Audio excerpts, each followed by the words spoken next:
Hello, my name is Cameron D. Backer, and I've been a Persona fan for the longest time. I've played every single Persona game ever released, including Revelations, Persona, Persona 2 Innocent Sin, Persona 3 Eternal Punishment, Persona 3 and its FES expansion, Persona 4 and its spin-off, Persona 5. But I never got the chance to play the Golden expansion of Persona 4, as I'd never really had a Vita before. However, I learned that Atlus was finally going to put Persona 4 Golden on Steam, and I was excited that I finally got to play my favorite game of all time. However, I didn't have any money because I had to spend it on necessary stuff to make living easier. So I unfortunately had to resort to pirating for the first time being. After browsing the internet for exactly 4 days, I finally managed to find a website that said, "Download Persona 4 Golden, Steam version free, no hack, I swear." I was cautious, of course, but then suddenly curiosity took over me and I clicked the link. It took me to a website with a blank background, and after waiting for 1 minute, red letters showed up on the screen saying, "Download P3r50n4 for G0ld3n.exe." I figured that the name was weird because the website's design was faulty and the guy who made this messed up while typing. I clicked the button that said download and waited. However, as the download started, I could have sworn for a microsecond there was a line that showed up saying, "Sorry." I thought nothing of it when the download of the game started.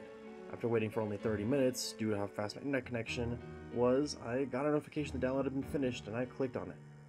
I mounted the ISO using Damon's tools and saw the install icon.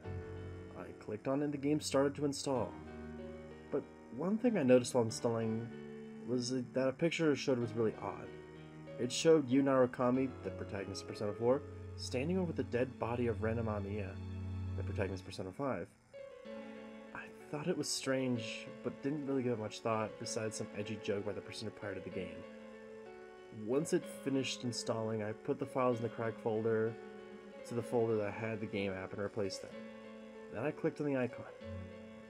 The game started like normal, but for some reason it did not have the intro it had in the PS2 version, and instead it had a completely different song and video replacing it. I thought that it was probably a glitch and forgot about it. After the video was finished, the main menu came up and I clicked on the button that said The Journey.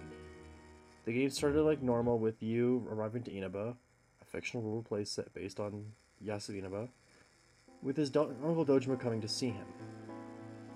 After they went to Moe's gas station and the gas attendant came up and filled his car, for some reason I never shook hands with the attendant. Instead, Dojima told me he'd be back in a jiffy and went with the attendant somewhere else. After waiting for 5 minutes, a high-pitched scream came through the speakers and I almost fell off my chair.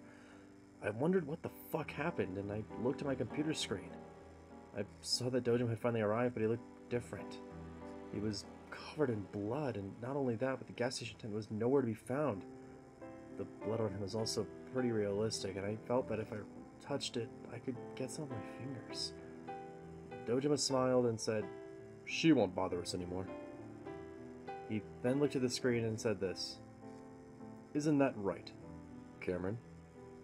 I was shocked and speechless. How did Dojima know my name?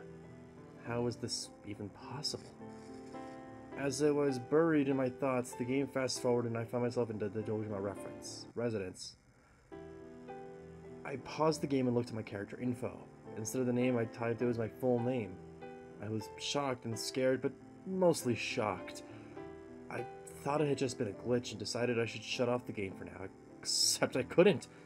The game would not shut off no matter what I did, and I was getting pretty scared at this point, but decided to muster up my courage and continue, since I had no other choice but to continue playing.